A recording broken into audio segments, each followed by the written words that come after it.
What up, you hammer niggas? It's your boy Yanquoi Zaza here today, bringing you another episode of PGN. As you can see, we got the camera here, and we are live. So we're live watching history right now. LeBron James is about to break history. He only needs 4 points to crack 40,000, right? Listen, it's crazy to me. Before we go into this week's topics, it's crazy to me that I've literally watched this man's whole career. People don't understand when he's gone, we're gonna miss this. Like, whether you hate him, you love him, you talked about him. That's the greatest thing about LeBron. It didn't matter. You hated him. Yo, he's not better than MJ. Cool. But guess what? You still talking about him. Yo, he's not better than Kobe. But guess what? You still talking about him. You're still putting him in that atmosphere. The thing for me with LeBron is I don't think there's any player that's more scrutinized, more called out than LeBron. And I just had an argument with a guy in a bar 2 weeks ago about this. I told him 2018 LeBron, playoff wise, best player I've ever seen. I'm not taking any player over him. What he did, the team, your second best player was Jeff Green. What he did that whole run.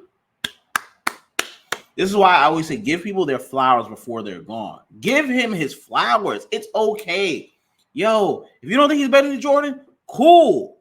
But admit there's stuff he does better than Jordan. Not everyone's the most complete player. There's stuff that Jordan does better than LeBron. That's cool. There's nothing wrong with that. But my biggest problem is it's like if you compliment LeBron, you're degrading Jordan, which makes no fucking sense to me because if anything, that actually elevates Jordan because like, yo, look what this motherfucker had to do to even get in Jordan's conversation. And the biggest hypocrites are the Jordan fans because they're lost in nostalgia. And as a fan, you get lost in nostalgia. Oh, Jordan didn't do this. Jordan didn't. I was like, Jordan with LeBron's teams in 2018 was not winning maybe a series or two. You have to understand LeBron made everyone on that team better. Kevin Love's done. Jeff Green, he's kind of there. Kyrie's gone at this point. Who's he winning with? The Celtics were this team that everyone thought was going to beat. Everyone thought was going to go to the finals. LeBron beat him in Game 7 in Boston, one of the most racist towns. Yo, I remember when he had the N1 and he's screaming. You can see all the, oh my God, I don't want to be here anymore. But that's what greatness is. Greatness is taken away from cities. Yo, they thought they was about to eat. You know, yo, we going to the finals. Cut all that shit out. And then 51 points in the fucking finals, Game 1. Listen, I don't think people understand how great that game was. And I'm sorry we're going on a little rant on this, but my biggest problem is I don't like when we nitpick and we move the goalposts, we move the fence. We don't do it for anyone else. With Jordan, we move the goalposts all the time. Oh, he won, but he didn't win without Scott. No. He still would have won. No. Okay, don't do that. LeBron won without Kyrie. Yeah, it's bubble championship. We do that. Like, that's not cool. In sports, all we're going to remember is, did he win or lose? That's it. The sports books tell the tale. So, listen, I'm loving what LeBron's doing. If he wins a championship, cool. If he doesn't, that's cool too. The man brought 3 franchises to the finals. 3. I don't think people understand how big that is. He had to go to 3 different places, get a culture. Even with the Cavs, he had to come back. So now when he left, I got to reintegrate myself. I got to figure out who's this. What are you doing? Kyrie, I know you're here. What are you good at? I had to figure all that shit out. To me, listen, he doesn't need to be the GOAT. I still think Michael Jordan's better, but what LeBron has done for basketball to me is incredible. And I'm always going to give him his props. And I think Even LeBron haters have to start giving him his props. You're not understanding what this man did. He's kept you guys invested. When he doesn't win, you're there. When he wins, you're still there because you're talking about Jordan would have won like this. We'll miss LeBron when he's gone. But anyway, moving on. Listen, I'm loving this heel rock move. I love it. I love that he's on Instagram and he's calling Cody the crybaby. He's like, fuck your story. This is the rock we needed. This is the rock. Now we eating. Now we got something. Because if Rock came out there with that whole Rudy Poo and I was going to run my head through a wall. But I love the fact he's insulting people. He's telling people about themselves. And he's mixing truths in it. So last night they were in Glendale. He's like, Glendale, all you guys like to do is smoke crack. And it's true. Like, I'm like, yo, people looked it up. It's the truth. So I'm like, yo, this is him doing he's back in his wrestling mode. Now he's doing the research. He's like, every city I go into, because think about it. He's slated for the next 2 SmackDowns until WrestleMania. You have got to understand, Rock is in his bag right now. But let's not discredit the tribal chief. You put your ones up. You can always put your ones up. Roman Reigns' facial expressions during that SmackDown promo with The Rock was also cinema because his faces were saying stuff. He's like, I don't like this. I kind of like it, but you should mention me more. And I was like, okay, we got something here. Because now they're sowing seeds of doubt. Because when Rock went to say, if you smell, Roman held his hand down. That's all cool and dandy. You got to acknowledge me. I was like, oh. All right, Rock, let's see what you can do. And Rock acknowledged him. But I think this is leading towards Rock betraying Roman night 2, not night 1, night 2. And I love what Rock did. He didn't accept Cody Rhodes' challenge to one-on-one. He's like, nah, me and Roman versus you and Seth. If we win, Bloodline gets to be there. If we lose, Bloodline's banned from the match. I was like, okay, like, listen, WrestleMania 40 is going to be one of the biggest WrestleManias I see. I know everyone says it. Everyone says it every year. And it was like, no. This is the first year without Vince. They have to nail this. They have to kill it. There's nothing they can do besides kill it. If this is a lackluster WrestleMania, they will be shitted on. And they deserve it. But the build-up they've done for this WrestleMania, listen, Triple H, Nick Khan, yo, Endeavor, TKO, they're like, yo, this is going to be big business right now. We not doing little business. We taking this to the top. They think about getting Sylvester Stallone to go. You don't do that if you're not trying to sell the product. And that's what I love about this right now. Wrestling is cool to like again. People like me, people like both of my producers, we're all wrestling fans, but we can't talk about it. You know why? Wrestling's taboo. Oh, you like wrestling? That's that fake shit. Like, now you got people talking about it. People talk about the Rock Cody slap more than I've ever seen people talk about wrestling. I'm like, yo, y'all all into it? Like, I've had friends who were like, yo, I see you did something on that CM Punk shit. What do you feel about that? Yo, wrestling's hot.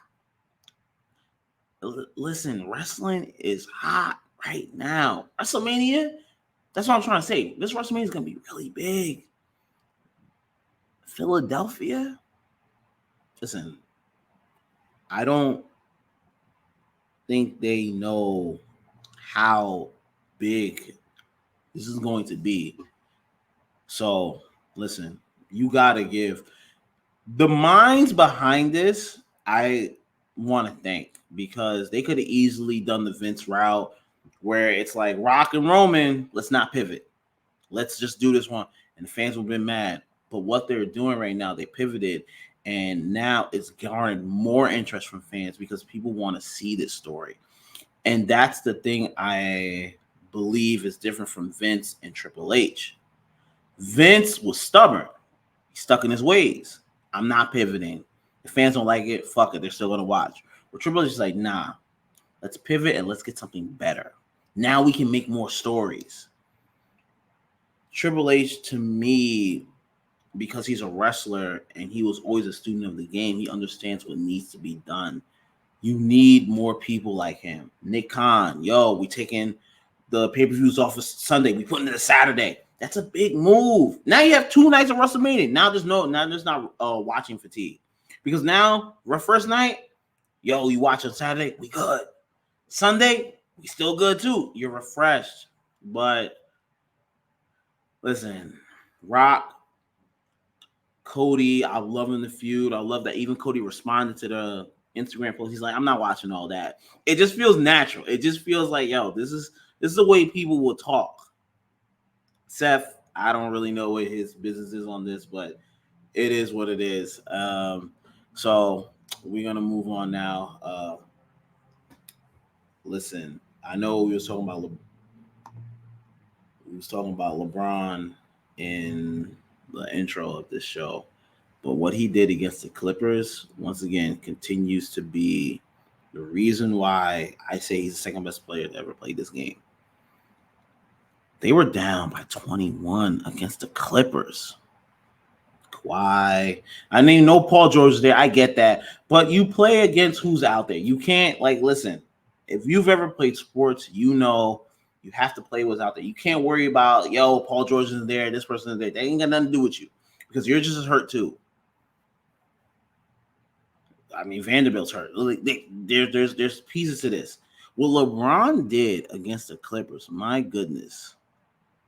It just shows you that he can't do that every night, but every once in a while, he'll put on that masterclass where you're just like, that, like Shannon says, that's Go James. That was Go James. Oh my gosh. I was like, he's hitting threes. Let me, you know what? I'm going to drink for that. Oh my God. I'm going to have a 3 second.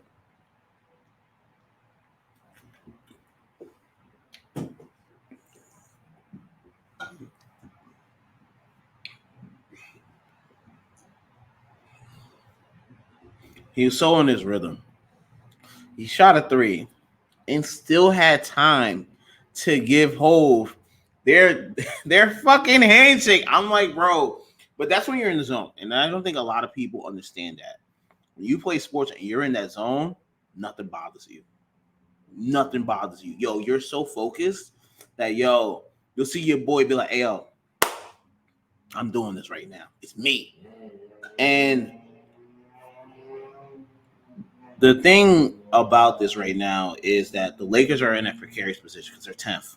They needed that win. People are understanding. If they had lost that, now you're 10th. Now you might not even be playing. So every game for the Lakers now is important. They have to win these games. So for LeBron to understand this, take over against, apparently their rivals, because the Clippers are their rivals, but whatever. They won that game solely because of LeBron. He's passing, he's making everybody. D'Lo's hitting shots. The Clippers. But see, this is the only thing we said about the Clippers. We don't know who they are in tough times. It's easy. Sometimes they're blowing teams out and all this type of stuff. But you still had the better team. You can't lose a game like that. I don't care if LeBron is, but you should have won that game. Kawhi, that's on Kawhi to be like, hey, let me stop that. Let me guard him. And then he got a defensive block on Kawhi. He made Kawhi take that bad shot. Bro, what? Clippers, man. What the fuck is y'all doing? But people still believe in you in the West. People like Charles Barkley, people like Shaq. But when I see games like that, I'm like, are they really as good as we think they are? Or is it the people they're facing don't rise up to their level? Because the Lakers did. LeBron sure knew that this was a must-win game, and you guys didn't treat it as such. And that's why you guys lost. Listen, LeBron James is going to be one of the players I remember because I didn't really remember watching Jordan. He was kind of a little bit before my time, but to me, I can say I've watched Kobe and I've watched one of the greatest players to ever played it, to ever step foot on. Oh, and now because we live with y'all, like my producer always says, we live. He scored and won 2 points. Come on, man, like yo. And you can tell he's happy. Everyone thought he was going to leave the Lakers. I didn't believe that. I'm like, I think he's happy in LA. Well, if his son comes, whatever. If he doesn't, I think he stays in LA. I think he stays in LA for 2 more years. LA just needs to make some moves. But 2 more. Oh my God. Free throw line. He missed it. So now he only needs 2 points. But listen, enjoy this while it is, man. Enjoy it while you can. That's what I'm trying to say. Like, people aren't understanding. Yo, he's the league leader in scoring. And he's not a scorer like that. Like, you're not understanding this. He's not a scorer like that, but he's... How's he going to get it, though? I think he's going to... Nope. Okay. All right. Like, listen. I'm trying to tell you, man. Like, yo, as former athletes, we always respect when other athletes are celebrated for that type of stuff, because you understand being celebrated for something that you've accomplished and you work so hard for is phenomenal. There's no better feeling than like when you get like your second team all conference. So for what we're doing for LeBron, stay in the offense. That's all you gotta do. And he's driving, and he got it. He got it. That's 3-second chunk right there. I wish I could.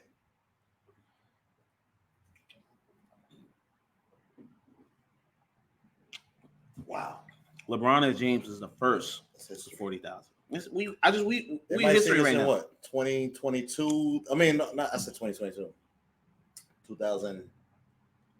Future. Like, you're not getting this again. No, you're talking to the future right now. I'm talking to future watchers. We're not gonna be here. We experienced it live. 40,000. You're gonna have to watch this on a YouTube video. I can watch this live. I can say, yo, PGN, we first covered it. Live. Come on, man. Yo. Understand what we watched right now. Damn. Greatness. He did the masterclass. He did the masterclass. They beat the Wizards, and now he just scored. Kudos to LeBron. Going on, and speaking of the NBA, this is the last push for the play-in and the playoffs. Yo, this is why the Lakers need this game. They can't lose this game. They're 10th in the West. The Warriors are above them. You can't keep battling with these bad teams. Like, listen, I love the Warriors. I love what they're doing. The Klay Thompson coming off the bench and all of that is nice. But the Warriors' biggest problem is they struggle with size. That's why they lost against the Lakers in the playoffs. Because Klay can't score anymore. Klay's coming off the bench. Listen, love Kuminga, but is Kuminga a player that you're like, yo, when the time is tight, he can get us a bucket? Listen, because we know Steph Curry's going to do what he has to do. That's cool. That's great. But they're going to hone in on Steph Curry. We need everyone else to do something. So now you got Kuminga. You got all these other pieces. Is Andrew Wiggins ever going to fucking step up? I don't hear Andrew Wiggins' that name at all. But see, this is what happens when some people win championships. Now he has no fire for it because he's like, I already won. Where Steph is trying to reach greatness type of level, Andrew Wiggins is like, I won the championship. I proved my Minnesota Timberwolves fans wrong. So he has no ceiling above that. And to me, those are the scariest players because now they disappear when you need them the most. Because we haven't talked about Andrew Wiggins. Draymond is still playing for Draymond because Draymond always has something to prove. Draymond's just that type of player. Draymond's like, I can always get better. Klay, oh my gosh. I feel not, you know what? I feel bad for Klay because he had 2 knee injuries, and to try and play after that, oh my God, just this is what I'm trying to say. Like Andrew Wiggins, my producer just showed me Andrew Wiggins attended the family problem. But when you're not engaged, everything can take your mind off of it. That's the worst type of player to be around. Because I'm not trying to say, yo, don't sell your family problems. But hey, yo, I gotta come back. Give me a day or two, and I come right back. To me, that shows me you're not investing in basketball anymore. When you hedge in this sport, you can't hedge. You can't be kind of here, you can't be kind of there. You've been like, yo, 2 years ago, yo, everyone was like Andrew Wiggins, yo, people saying he should have won MVP in the finals. What happened to that player? He's gone because you know what? He won. His mind's not in it no more. And that's the worst thing about it is that even if he comes back and he gets reinserted to your lineup, he's not gonna have that drive that all these players on their little win streak that they have going on because he wasn't there for that. He's not in the locker room. He's not hearing that talk because he's gonna come in. He's like, yo, my mind's distracted. I got all this going on. So he's not focused, and you can't have a team, not even one person, because Andrew Wiggins, you gotta play defense, you gotta rebound, you gotta do all this. Now he's unfocused.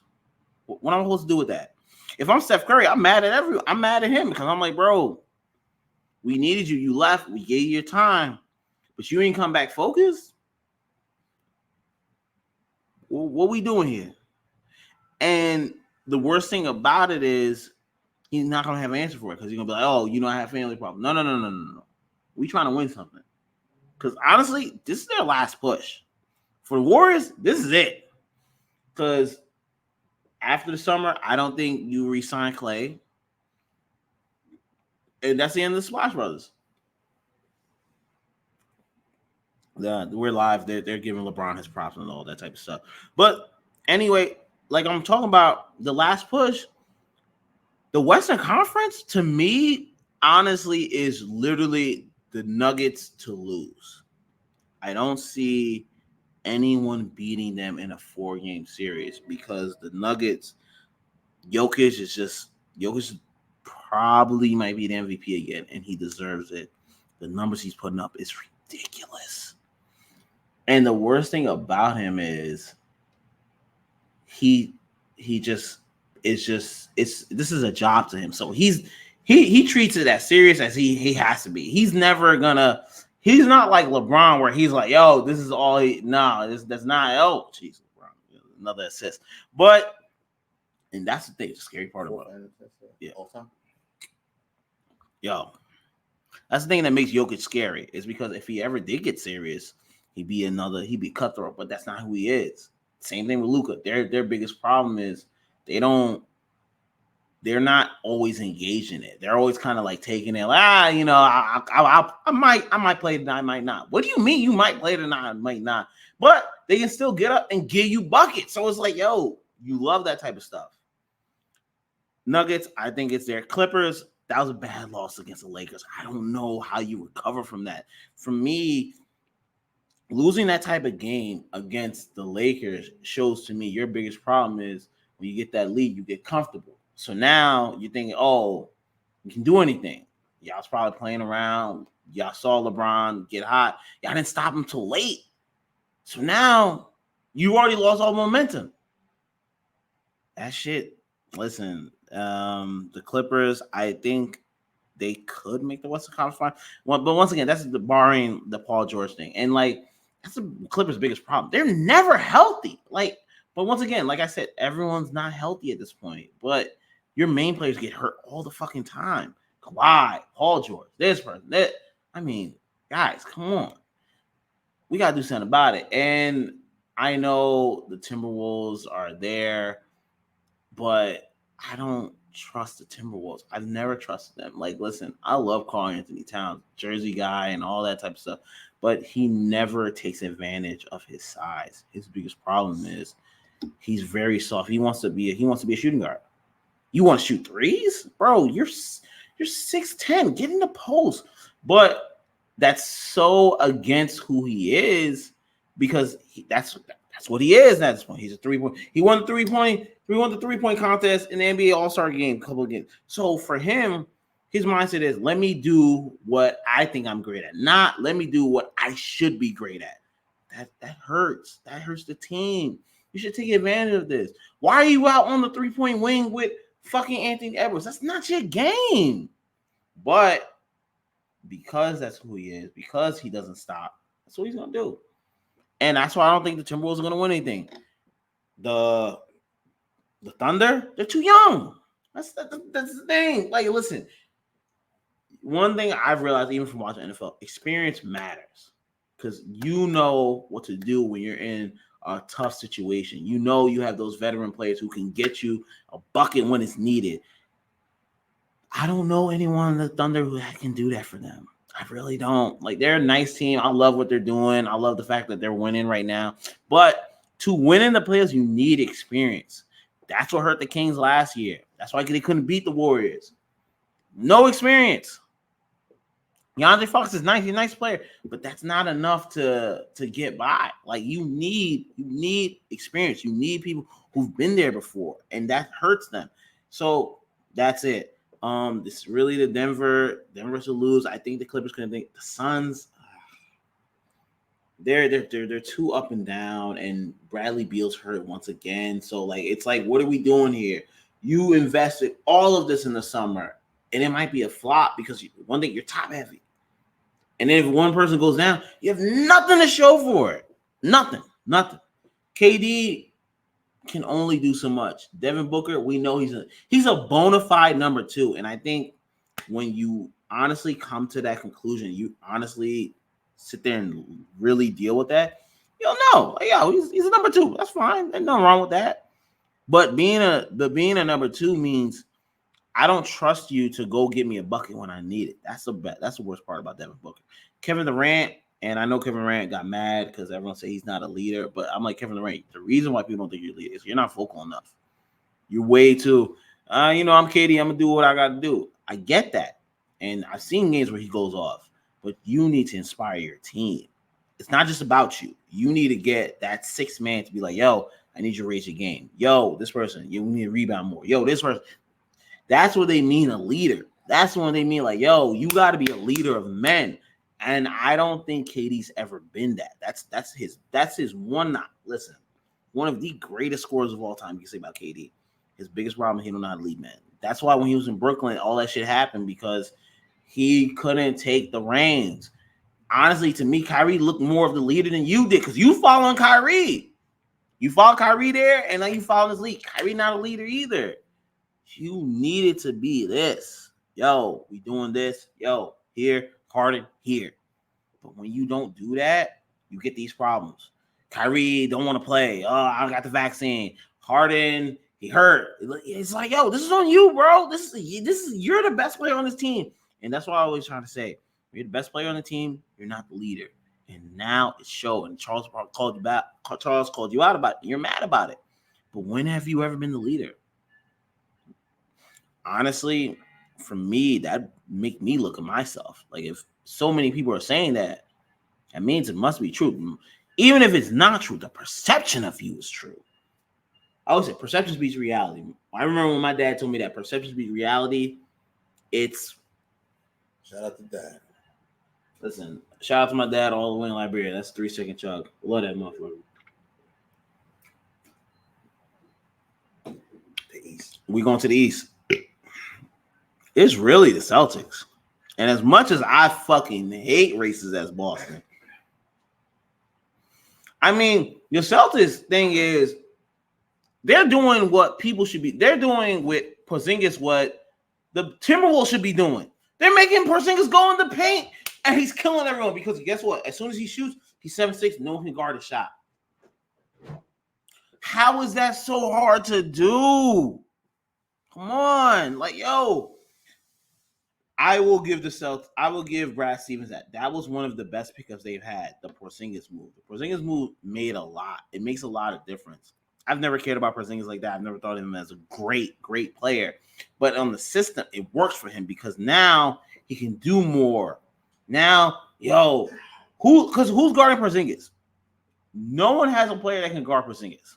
I'm sorry, that's what it is. And then we're talking about, oh gosh, we really got to talk about the Bucks. Listen, to me,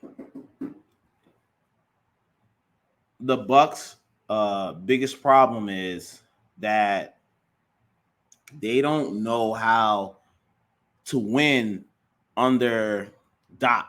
And listen, that Doc Rivers coaching is just yo. Hold on.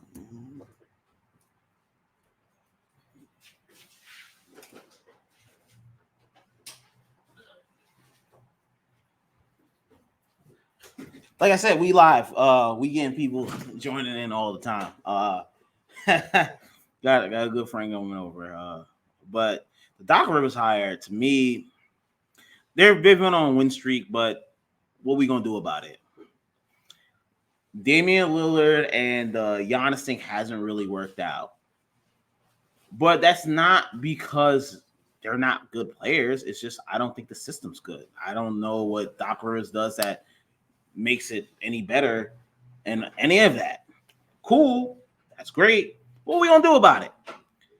And the Knicks, they're too injury prone. Randall's hurt.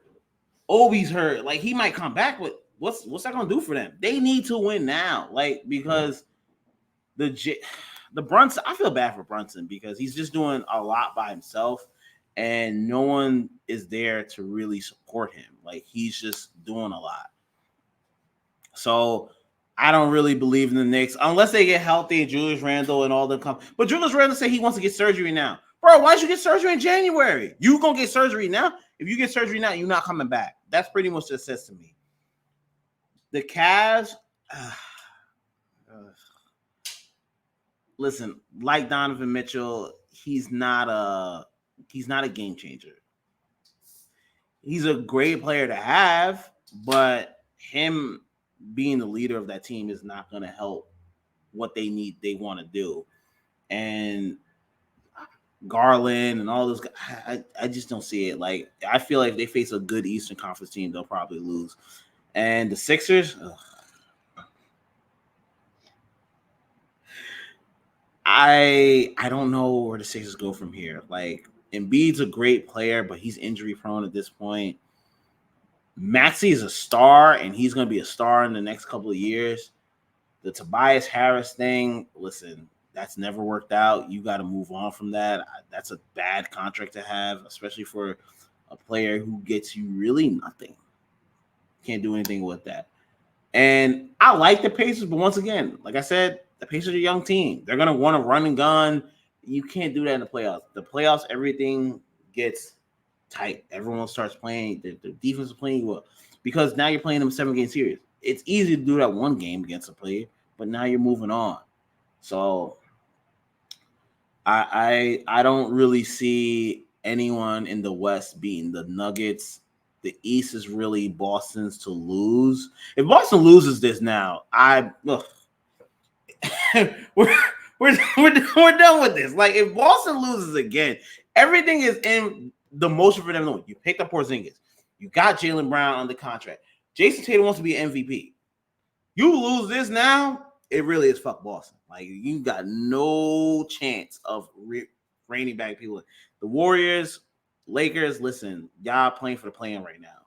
You're 9th and 10th. Like, I don't really see them doing anything that's gonna knock anyone off. And I get the Lakers, they did that whole little run last year, but people are adjusted to them. They're not gonna surprise anyone this year.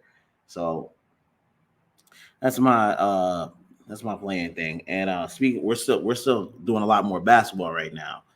Because I know Iowa's legend, Caitlin Clark.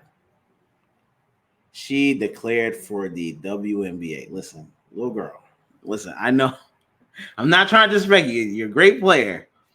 But if you don't fucking stay in college, the money you're making in college is going to trump any money that you're making in the WNBA. Because you have the NIL deal, One. Two, where you go, it can silence you. Because think about it, you go to Liberty. Listen, I don't even know where the Liberty play. They play in Brooklyn. You're not going to get that type of support that you're getting right now. You need to stay somewhere. Listen, if you have one more year, go do that. Go make that money. Why are you so ready to jump into the WNBA? Listen, there's 3 WNBA women a lot of NBA fans know about. Sabrina, who fought Steph Curry in the challenge. You got Aja Wilson and Brenda Stewart. That's it. We know Candace Parker, but we don't know Candace Parker for the ball. We know Candace Parker for being on inside the NBA all the time. Caitlin, make this your craft. Listen, if you stay one more year, I promise you won't lose out on anything. But if you go to the WNBA, you will lose out on a lot of money because now those companies won't want to follow you. And I love what she's doing. Listen, you're not even understanding. Women's college basketball right is more popular than men's because the men's have no name that people know. When Kayla Clark broke the record, there was a line out for that. I don't know any potential male college basketball players. Did anyone know any male college players that are good right now? But we know Caitlin Clark. Why would you leave? And listen, you're in Iowa. Iowa ain't got nothing. Don't do that to them. Like, listen, they need this as much as you can. Please stay there. Please go get your money. Please listen, because the WNBA has a bad stigma about it. And it's not because of the play. It's because of how the sponsors treat them. The sponsors don't really fuck with them. So, what you gonna do about it, Caitlin? Please, for the love, who are in your circle? Like this, I'm gonna drink for that because who is in your circle that's really not gonna tell you, like, yo, you really want to do this? Like, if I was in a circle, I'd be like, we ain't really gotta run to the WNBA. Like, maybe we slow down like a little bit. Like let's just chill. Like let's not do that. Like let's not do that. Let's calm it down, figure out the way to start. Cause she's great, but she's not gonna be as great as the WNBA. Because the thing about WNBA, they don't market well. Most of their players have to go overseas to make some of the money back. And that's wasting your career. Why the fuck am I going to go to China or Russia to go play ball to make up money that I'm not going to get WNBA? Now, think about it. You go out there, you get hurt. Now you lost a year. For fucking what? Absolutely fucking not. I promise you, I'll smack shit out of everybody before I have to go to fucking Russia to go play some fucking games to make up for the fucking money that I lost out on. But, like, I don't get it. Like, when I heard the decision, when our producer texted me that she's going, I was like, that makes no sense. I would stay there, make that NIL money for as long as I can, and then leave. Why are you rushing to go do this? But anyway, it's her decision. I ain't got really much to say about it. And now we're going to the best part of the day. We're doing pepper takes. Listen, still got to get the pepper soup. I know we've been saying it for weeks, but we will definitely get it on the show one day. And the first pepper take of the day, Meek Mill. My God. Yo. Meek, I always say when you're loud and angry, there's some truth and validity to what that person was saying. Because academics was calling you out and you trying to fight him. I'm like, first of all, if you didn't do it, you never try to fight someone. Your thing is, if you didn't do it, you stand on business and be like, yo, we have to talk. But you doing all this and this, I'm like, you was on that cruise, and then Diddy said it. I'm like, bro, what's going on? And I was like, damn, Meek. And listen, I get it. It was probably like Diddy was like, you was like, oh, if I fuck with Diddy, he don't get me somewhere that I've never been before. But there was no one in your circle being like, yo, Diddy's part is a little wild. No one told you that shit? Come on, Meek. Like, bro, there's so many people been around it, and Meek was just lost. But that's the problem. You was probably doing drugs. You probably not coherent. You just doing some bullshit. Because Cat Williams said it himself. He's like, yo, once a Diddy party stop, I leave. Because that motherfucker's a wild nigga right there. Diddy is a wild nigga. But see, we've seen this shit for years. When Diddy talks, I'm like, I don't really know if I'd have said it like that. Like, Diddy, when he gets drunk, he makes niggas uncomfortable. So my thing is, you saw all that and were still okay with being at his party. That means to me, you were more involved in it than you wanted to give off because you're the Philly rapper, you want to do all that type of stuff. But I think like when I'm hearing your tirade, when I'm hearing you go off, I hear someone who's mad they got called out, who didn't think they were gonna get called out, and now you're trying to defend yourself, and it's like, nah, bro, you probably did that shit. You probably was fucking around. You probably didn't do everything that they said, but you did enough. I think that's the part that fucking pisses you off. And me, listen, it's whatever, bro. You got caught in it, own it, move on from it. But you trying to attack DJ Academic, and listen, DJ Academic is one of the little pieces of shit of all time. But if he gets, like I said, a broken clock gets right, he was right about you. It's all right, nothing wrong with that. But anyway, moving on. The next pepper take is, listen, everyone here knows Tom Brady is the greatest quarterback of all time. But think about it like this. You can be the greatest quarterback of all time, and your woman will still cheat on you. How does that make sense? Like, yo, Tom Brady was at the height of his career. He had everything. He's winning Super Bowls. And Giselle was still fucking with his trainer years before they got together. So it just shows that even you could be Tom Brady, you still get cheated on. And like what? And the thing is, Tom said it now because I feel like this is the best part to do it. They've both separated. They both have moved on. And Tom's just like, nah. The thing is, Tom probably saw the signs there. They were probably texting each other. And Tom's like, yo, y'all texting? Like, y'all doing that right now? Oh, yeah. We only talk about little stuff. It's that shit right there. That right there should have told you everything you need to know about her. And like Tom was like, oh, y'all really cool and all that type of stuff. Because they probably started off, Tom and his trainer and Giselle had group checks.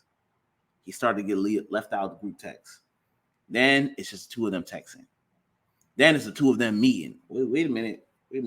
There's a little weird progression going on right here. And the thing about Tom, he was so classy, he never brought it up. And now people are gonna be like, oh, yo, he's jealous. I'm like, why you gonna be jealous? Why is it that if Giselle had did this, it'd be like, oh, Tom's a cheater, all that. But Tom does it, and it's like, yo, you jealous. Yo, why you calling Giselle out? You don't know her business. And that's the shit that good men go through. Like, you're not listening to his position because, like, oh, you Tom Brady, you should get over it. But Giselle's doing the dirty shit. We're not allowed to talk about it. We're allowed to cope with it. We're allowed to be like, nah, Tom, you was playing football and you probably weren't caring to her needs. So the motherfucker's doing his job. And this woman is out here not even texting a random guy. You're texting his trainer. Like, bro, to me, this is what I always say. I know a lot of ladies watch this. I'm not trying to set y'all, not doing any type of stuff. But this is the vile shit a lot of y'all do. And when y'all don't get called out of it, there's no accountability. Because where's the accountability to be like, yo, why were you texting him? Yo, why were you doing all this? Why are you with him? Oh, we just had a natural. And the thing is, for me, I think they had both a natural hate for Tom, and it's like, yo, they connected on that. Because what else do you have to talk about? You don't know his training. You know his training regimen. Oh, I don't like that Tom did this. Yeah, you're right. I don't like that Tom did that. So now y'all talking. Y'all speaking little shit that y'all weren't fucking cool with. And now, oh, let's go have drinks over what Tom don't do good. Yo, women are really... Women, when they want to be petty, that's some petty shit. Like, that's like, yo... What about the dude, too? He's even worse. But the reason why I won't get at him as much is because Tom is telling you secrets in the bed. So he's petty, and you're bringing it up. You talking about shit that he brought up to you personally. And now you know what you did? He's probably like, oh, Tom does do that. I didn't even know Tom did that. You see, women talk. Women, they always say women have women's intuition. They have women's eyes. So she was peeping stuff that the trainer wasn't, and she was bringing it to him, and then they just validated the reason why they have this relationship. Yo, this shit is a foul fucking game, bro. Like, yo, this is why a lot of men stay fucking single. Because even if you get the baddest girl, she's still out here doing some shit like this. Think about this. He's Tom Brady. You went with his fucking trainer. Not even his teammate. You went with his fucking trainer. Motherfucker never stepped a foot on the field, but you went with him. That shit's vile. And this is why I remember I was talking to women about it. They're like, oh, Tom had a bad thing. He lost. I was like, nah, Tom got happy. I'm happy for that motherfucker. That motherfucker moved the fuck on. But anyway, I'm not going to do that too much. And then we're going to talk about, we got some bad news. I talked about Richard Lewis. He passed earlier this week. But, you know, one person who went unnoticed that a lot of people didn't talk about was Virgil. Virgil, he was a wrestler. He passed this week, multiple heart attacks. And it's just like, the one thing I wish about that is that I wish the wrestlers had a union, because they could have had health insurance for all that. But the thing is, wrestlers' egos are so big, no one wants to get together to have a union. Kevin Nash been talking about this shit for years. Yo, why don't we have a union? Yo, why don't we have health care for men? Because a lot of those wrestlers in the 80s did some nonsense. Steroids, coke, muscle relaxers, drinking, shots. So all their whole bodies messed up, but no one's willing to sit down and have a talk about, like, yo, let's take care of each other. Yo, we're not going to be doing this for our whole lives. Ric Flair has a whole heart pace. He's a pacemaker. That motherfucker is still drinking like he's fucking 20. Why are we not having this talk? Why is no one addressing the big elephant in the room that these wrestlers need to have a union? But wrestling companies know that these wrestlers aren't going to come together for it. And that's why when Kevin Nash pushed for it, they got rid of it. They were like, no, we don't really want to listen to you. Kevin Nash was the first one who got guaranteed contracts. Wrestlers weren't getting guaranteed contracts, and they got no union. They got nothing. What are they? They're independent contractors. So you have to pay for your flight, and you have to pay for your own healthcare yourself. Do you understand how wild it is? You work for a company for literally almost a whole year. You're on the road, and you have to pay for your own flights. You have to pay for your own mileage. You have to pay for your own health insurance. That shit don't make fucking sense to me. And when I heard it, I was like, I hope this is the signal to be like, yo, wrestlers need to come together and like let's get something bigger than this. But I already know they'll do this for a week, and then someone will be like, well, I don't want to do that, and then the talks just die. And that's what's been happening for years. That's why Kevin Nash, he always says, like, yo, I'm done talking about it, because no one wants to listen. And that's the worst part about it. There's so many egos involved. You can't tell someone like Ric Flair, be like, yo, Rick, slow down. Rick's like, nah, I got a pacemaker. I almost died 4 times. Guess what I'm going to do? I'm going to go out there and drink. Bro, you don't ever just want to chill the fuck out? Like, you got 4 kids. You got 5 baby mamas. You don't think, like, you should just, niggas don't want to hear that shit. When you at the top of your game, you live that type of life, no one can tell you nothing. So that shit just makes no sense to me. And Richard Lewis, once again, Richard Lewis, I was talking to our producer before. Richard Lewis was his health problems were a product of his lifestyle. People don't remember he was an avid drinker. He was 12 years sober, but he was doing so much. You remember, he's a comedian, he's traveling, he's doing all this type of stuff. He's just trying to keep up with the business and the industry. The industry, that's why I said Hollywood's a dark industry. People don't understand how wild that shit is. Those Hollywood parties must be crazy. Just cocaine and bitches all over the goddamn floor, and then the bitches got cocaine on them. Like, it's like, yo, you can't even fucking live, man. Like, yo, and then you can't be the one not doing it, because then you'll be called out. Yo, that Richard Lewis, you saw, I did a line off of bitch's toenail. Richard Lewis didn't want to do that shit. You get called out. Now, oh, we not invite Richard Lewis to our parties no more because he don't know how to have fun. But you also said their fun is wild. Their fun is not fun for regular people. Their fun is a different type of lifestyle. This is why I would never, like, I think I would go to a Hollywood party, be like, yo, I came, but then I would leave. Because I know once people start getting drunk, shit's gonna come out, and I don't want to be there for that. So, listen, we're gonna end it on this note. Rest in peace, Richard Lewis. Rest in peace, Virgil. I hope your families get consoled because this is very tough times for y'all. And Larry David put out a statement for Richard Lewis. I'm gonna have a 3-second little chug for that. But like I said, PGN, we out here. Watch One Piece and go watch this LeBron game.